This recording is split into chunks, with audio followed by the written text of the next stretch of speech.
Hi, I'm Andy, and this is my lesson on string methods in Java, particularly the length method.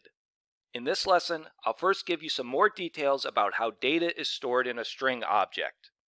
I'll then discuss using the dot operator to invoke methods on a string object. I'll then show you how to see all the methods available for a string object by viewing the string class's API. Lastly, I'll show you how to use one particular string method called length. Let's get started. To start, let's explore this line of code in some detail.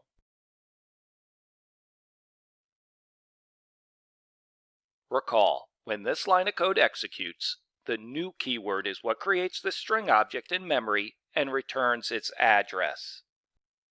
The assignment operator then stores that address in this reference variable. You can picture the string object's data, its text, as being stored like this. But in many cases, it's useful to employ a more detailed picture of that data storage. So instead of picturing the text as being stored in one big section of memory, picture that data being stored in a series of memory sections, like this.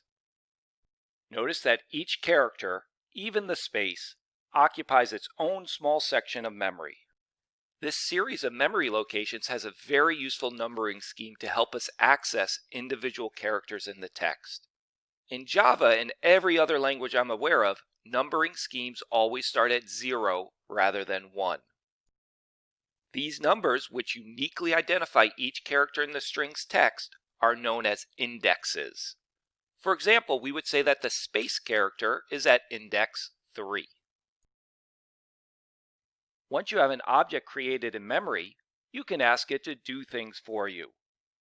These requests, called methods, are invoked with the dot operator, a period, using this syntax.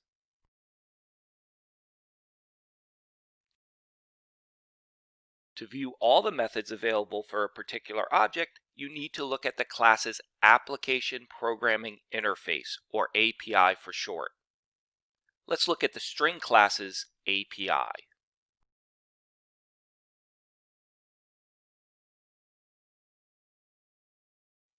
Here are all the methods we can invoke on any string object.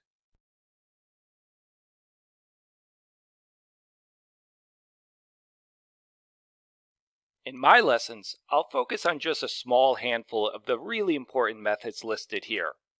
I'll start in this lesson with the length method. According to the API, the length method returns an integer.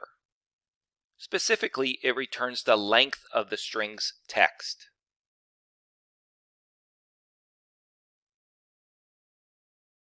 Here's how to invoke the length method on our string object. Remember, this is the syntax for calling any method on any object. So we type food, followed by the dot operator, followed by the method name.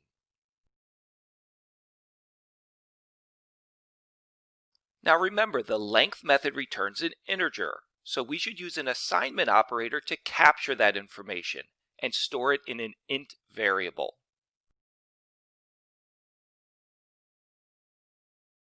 Next, we'll print the value stored in our int variable to see if it correctly contains the string's length.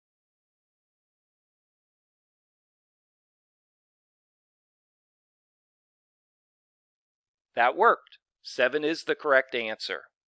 That's because the food string contains 7 characters, H, O, T, space, D, O, and G. By the way, we could have streamlined our code a bit by embedding the length method call directly in the print line statement, like this.